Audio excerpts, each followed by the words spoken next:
Hi vlog, good morning!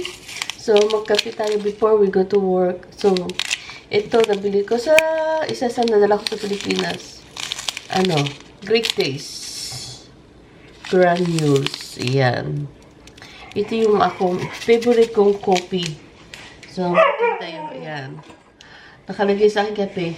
All things are possible, those who believe. Oh, di ba? So you have to believe.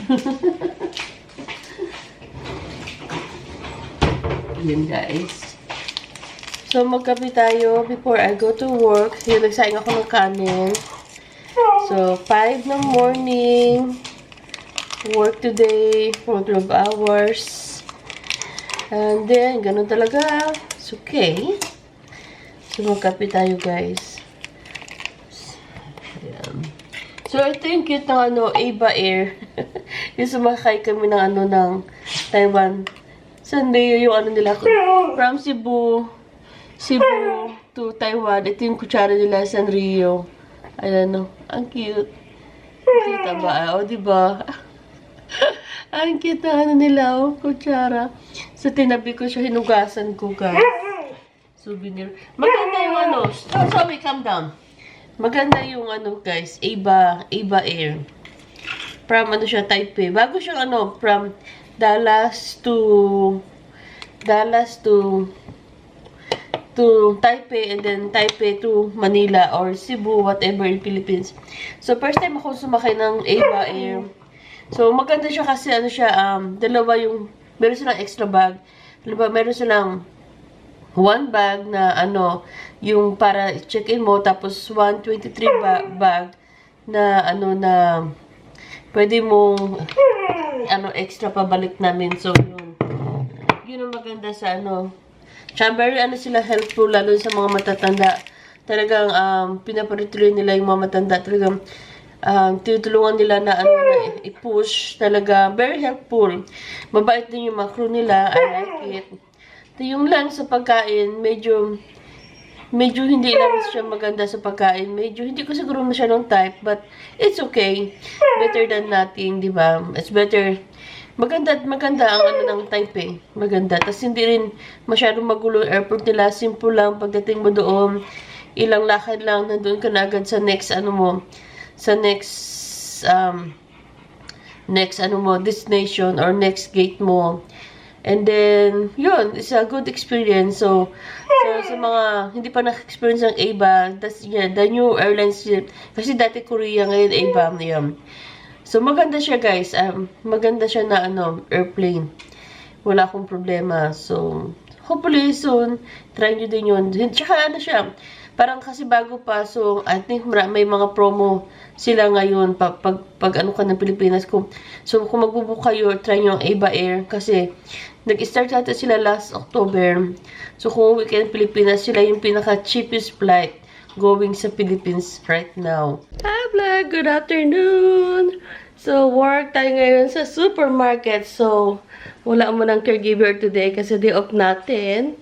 And then, it's now 2:39 ng hapon. So, kahapon, after ako mag-off sa trabaho, dito ko na siguro kayo ilagay. Wait, dito. Ayan. So, kahapon, after ako nag-off sa work, dumaan kami sa Jollibee. Ayan. Bumili ako ng spicy chicken. So, magkano to is $17.99 guys. Yung 6 pieces na Jollibee. So, sa pera natin, 17 times 60, halimbawa sa $10 is 600. Siguro mga 1,800 or ganun. Ganun kamahal guys ang Jollibee dito sa Amerika. Usually 17 for 6 pieces. But okay lang. Because I love Jollibee. Kahit na-miss ko yung Pilipinas. I miss my country. So okay lang yan guys. So ayan. So kinain ko na yung dalawa. Yung isang ni Ricky, so meron pa akong 3 spicy. It's okay. Once in a blue moon lang naman, guys. Yan. Tapos, maaga pa naman is 2:40. Yung supermarket naman dito, malapit lang. is only 1 mile. So, mga ano lang guys, mga 5 minutes lang driving. Pwede lang lakarin dati, nag-start ako dito. Nagda-drive ako sa supermarket. Siyempre, alam nyo na, ngayon kailangan talagang mag-drive sa Amerika. Ayun, medyo nag-adjust na tayo konti sa natin. May konti pang jet lag, medyo pagod pa rin, still dreaming. May vacation. But back to reality, yan. Back to work. Back to life. Siyempre, nakakamiss yung family natin sa Pilipinas. Nakakamiss yung pagkain. Nakakamiss yung gala. But everything has an end, you know. It's okay. I have wonderful experience. So, we went in Baguio, in Palawan, in Cebu, in Cavite. Marami kami napuntahan. So, hopefully, may edit ko siya in the future sa vlog ko. I want to share my memories there. So, right now, planning to go back in Philippines, maybe very far right now, maybe 4 or 5 years pa. Medyo matagal. So, kailangan ko muna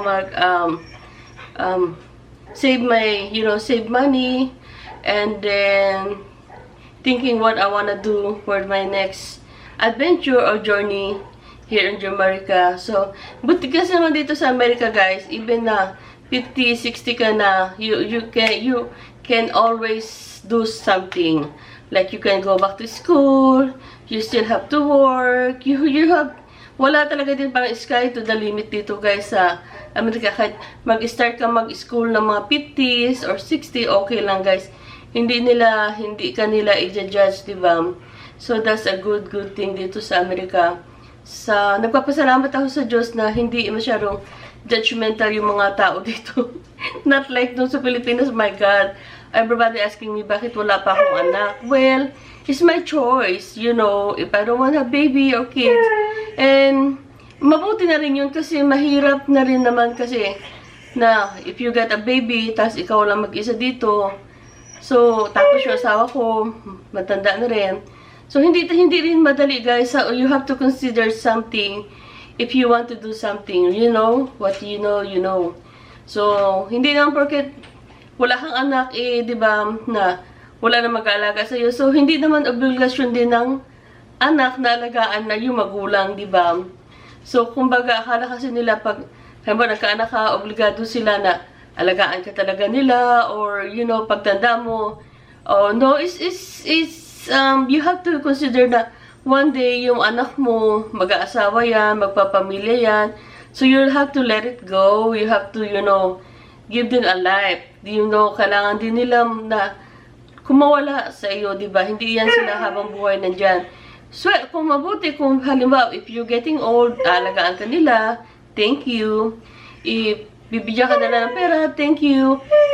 Or, ilalagay ka nila sa nursing home, thank you pa rin. But, hindi kasi siguro, yun siguro mindset nila na, pag may anak ka, kailangan ganito, gano. Hindi, kasi marami naman ako nakita sa nursing home before. Iba nga, mga Pilipino pa, talaga nilalagay nila yung mga magulang nila sa nursing home kasi hindi nila kayang alagaan. Kaya lang, syempre, may sarili din silang buhay. Kailangan nila magtrabaho, kailangan nila magbayad sa mga bills nila, diba? So, you have to be fair.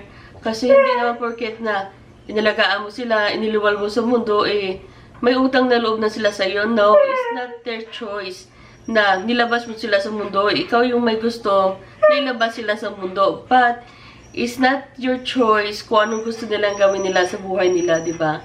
That's my piece of advice lang. Siguro yun lang. Siguro dati nababothered ako na they're asking me na bakit wala ka pang anak, ganon. But, now it's okay, I'm a grown woman now. Hindi na ako nababother as long as I'm happy. I'm free, I'm enjoying my life. Life is too short lang, guys. So, I can do whatever I want. Ginagamit ko siyang opportunity na to do whatever I want. Na wala akong iniisip na ganito, ganyan. So, if I die one day, wala akong isipin kung ano na mangyayari kay ganito o kay ganyan, diba? If I die, I die. Ganun lang yung buhay, guys. So, just enjoy. And, just be happy.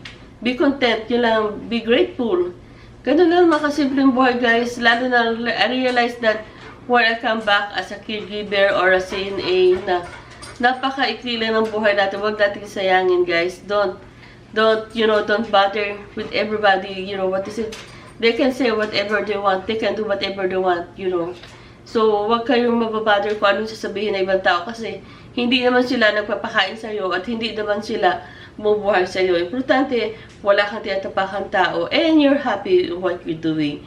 So, that's all in my vlog, guys. I'll see you next time. Bye! Oh!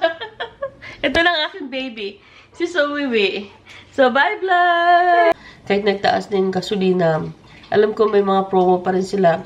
So, yun, guys. I'm getting ready to work and I'll see you later, guys. Bye!